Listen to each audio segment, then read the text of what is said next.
حضرت مومنین السلام علیکم۔ الحمدللہ اس وقت ہم جس مقام پر موجود ہیں اسے حسینیہ بیت الحزن کے نام سے جانا اور پہچانا جاتا ہے۔ مولانا منتظر جعفری صاحب مسلسل یہاں پر عزائے فاطمیہ کے سلسلے میں 3 روزہ مجالس کا انعقاد کرتے ہیں، جس کی کنوینر ہیں مولانا ڈاکٹر شفیق حسین شفق صاحب، جو کہ جانے جاتے ہیں اپنی کنوینرشپ کے لیے۔ ابھی جوگی پورہ کی مجالسوں کی بات کریں، بہت کامیاب مجلس ہے وہاں پر آپ کے جانب سے منعقد کی گئی، اور آگرہ کی مجالسوں کی بات کریں تو الحمدللہ نومبر میں ہی ان مجالسوں کو آپ نے بہت طریقے اور سلیقے سے ڈاکٹر مرزا شفیق حسین شفق صاحب نے وہاں پر مجالس کا انعقاد کیا۔ لیکن جس مقام پر ہم کھڑے ہیں دلہی پور حسینیہ بیت الحزن میں، یہاں پر 17 سال ہو گئے قبلہ آپ کو ان مجالسوں کو بحیثیت کنوینرشپ کے ان مجالسوں کا آپ انعقاد کراتے ہیں۔ مولانا منتظر جعفری صاحب کے ہمراہ ان کے ساتھ کاندھے سے کاندھا ملا کر کامیاب طریقے سے ان مجالسوں کا انعقاد ہوتا ہے، اور یہ 17واں برس ہو گیا ہے۔ تو ان مجالسوں کے حوالے سے، عزائے فاطمیہ کے حوالے سے کیا میسج رہے گا آپ کا مومنین کے درمیان؟ بسم اللہ الرحمن الرحیم۔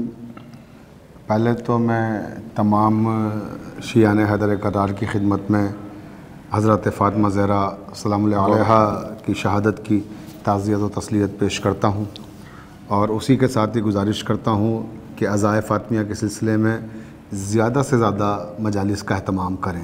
بے شک۔ اور ہماری صحیح اور کوشش یہی ہونا چاہیے کہ عزائے فاطمیہ کے حوالے سے مجالس منعقد کر کے شہزادی کے قاتلوں پر جتنا بھی زیادہ سے زیادہ ہو سکے لعنت کریں، بے شک، بے شبہ، اور ان ملعونوں کو بے نقاب کریں، اور اپنے بچوں تک بھی پہنچائیں یہ میسج، تاکہ کہ ہماری جو آنے والی جنریشن ہے اس کو بھی پتہ ہونا چاہیے کہ بی بی جناب فاطمہ الزہرا سلام اللہ پہ یہ مصائب کس نے گزارے، جن کی وجہ سے شہزادی کو یہ کلمات ادا کرنا پڑے، سبت علیہ مصائب سرنا لیا۔ تو یہ ہمارے بچوں کو بھی پتہ ہونا چاہیے قبلہ۔ بے شک، بالکل، ہمارا مقصد بھی یہی ہے۔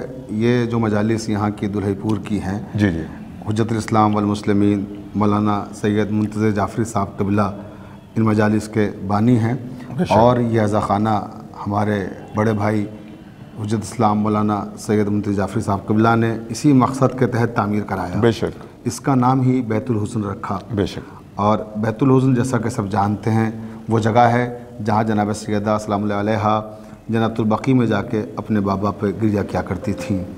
تو آج بیت الحزن یہ وہ جگہ بن گئی ہے کہ جہاں ہم جناب فاطمہ زہرا سلام اللہ علیہا کی شہادت کے موقع پہ گریہ کرتے ہیں، اور الحمدللہ 17 سال اس سال مکمل ہو گئے ہمیں یہ مجلس منعقد کرتے ہوئے۔ بے شک۔ ان مجالس کا یہ 17واں سال ہے، 17واں دور ہے۔ 16 سالوں میں یہاں پر ہندوستان کے تمام اکابرین دین و مذہب بے شک، اور وہ دانشوران قوم و ملت تشریف لائے کہ جن کو سننا ہماری قوم سعادت اور فخر سمجھتی ہے۔ بے شک، بے شک۔ وہ ہمارے تمام تر علماء اور افاضل حضرات یہاں آتے رہے ہیں کہ جن کی مجالس کے ذریعے سے پوری قوم، پوری ملت کو پیغام پہنچتا ہے۔ بے شک۔ جو ہمارے اکابرین دین و ادب یہاں آتے رہے ہیں، ظاہر سی بات ہے 17 سالوں میں اتنے لوگ آئے ہیں کہ سب کا نام ہم گنا نہیں سکتے۔ بے شک۔ ایک دن میں 12 مجلسیں ہوتی ہیں، 3 دن کا یہ پروگرام ہوتا ہے۔ بے شک۔ تو ان میں سے کچھ عالم دین ہیں جو چند اس دنیا میں بھی نہیں، خدا ان کو غریق رحمت۔ نمایاں علماء و افاضل ہیں، ان کے چند کے نام میں یہاں گنائے دیتا ہوں، جیسے آیت اللہ شمیم ملت مولانا شمیم صاحب قبلہ، آیت اللہ سید حمید الحسن صاحب قبلہ، بے شک، یہ ہمارے بزرگ علماء اور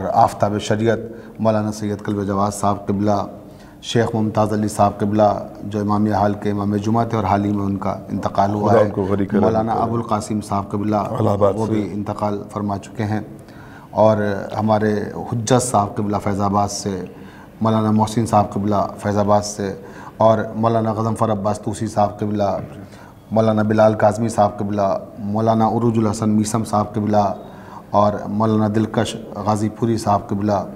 ایک اکابرین اور نوجوان علماء و خطبہ کی طویل فہرست ہے۔ مولانا مرزا محمد اشفاق صاحب بھی یہاں پر خطیب العرفان مولانا مرزا محمد اشفاق صاحب قبلہ بھی تشریف لاتے رہے ہیں۔ مولانا مراد رضا صاحب قبلہ بھی ہمارے پٹنہ سے آ رہے ہیں، بھی تشریف لا چکے ہیں۔ بہت سے علماء ہمارے اس وقت، ان میں مراد صاحب قبلہ بھی برابر یہاں مجلس کو خطاب کرتے رہے ہیں۔ مولانا رضا امام زرغام صاحب قبلہ ہیں، مولانا سید محمد عقیل صاحب قبلہ ہیں، مولانا ضمیر الحسن صاحب قبلہ ہیں، بہت سے ہندوستان کے علماء اور افاضل ہیں، میں کس کس کا ہے نام گناؤں اور جن کا نام چھوٹ جائے ان سے معذرت بھی چاہتا ہوں کہ بہت کثرت سے علماء اور افاضل آتے رہے ہیں، اور ایک خوبی اور یہاں پر ان مجالس کی ہے، اور وہ یہ ہے ابوذر بھائی کہ یہاں 2 دن تو مردانہ پروگرام ہوتا ہے اور تیسرے دن زنانی مجالس کا اہتمام ہوتا ہے، اور وہ زنانی مجالس بھی لوکل سطح پر نہیں ہوتی ہیں کہ مقامی سطح پہ وہ مجالس منعقد ہوتی ہوں، بلکہ اس میں بھی ہندوستان کی نامور ذاکرات تشریف لاتی ہیں، اور یہاں خواتین کو جناب فاطمہ زہرا السلام علیہ کی شہادت کے حوالے سے جو جناب فاطمہ زہرا السلام علیہ کی عظمت و رفعت ہے اس کو بیان کرتی ہیں۔ بے شک۔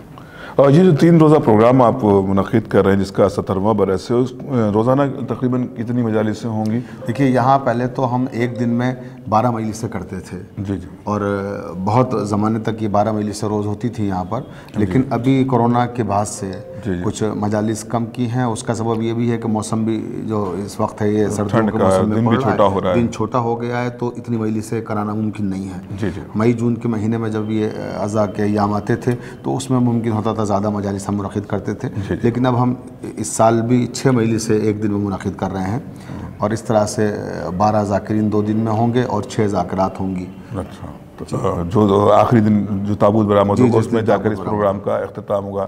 تو یہ مختصر سی جانکاری تھی جو مولانا مرزا ڈاکٹر شفیق حسین شفق صاحب نے آپ کے ہمراہ پیش کر دی، اور مسلسل یہ مجالس کا سلسلہ آپ سے کچھ ہی دیر کے بعد شروع ہو جائے گا، جو 3 روز تک جاری و ساری رہے گا۔ اس پروگرام کو جو حضرات یہاں پہ اہل دلئی پور ہیں، اہل بنارس ہیں، اہل مغل سرائے ہیں، چندولی ہیں، وہ یہاں پر آ کر ان سے گزارش ہے کہ یہاں پر تشریف لائیں، اور جو حضرات اس شہر سے باہر ہیں یا دیگر ممالک میں یا دوسرے صوبوں میں ہیں ان سے گزارش ہے کہ یہ مکمل پروگرام گراف ایجنسی پر لائیو براڈ کاسٹ کیا جائے گا، آپ اس کے ذریعے بھی شریک ہو سکتے ہیں اور ثواب دائرین حاصل کر سکتے ہیں۔ اور ایک گزارش کے ساتھ کہ ہمارے بھائی علی جناب مولانا منتظر جعفری صاحب کے حق پر دعا کریں، خدا ان کی جو بھی پریشانیاں ہیں ان کو دور کرے اور ان کے اہل خانہ کو صحت عطا کرے، اور کوئی غم نہ ہو سوائے سرکار سید الشہداء کے۔ خدا حافظ، والسلام۔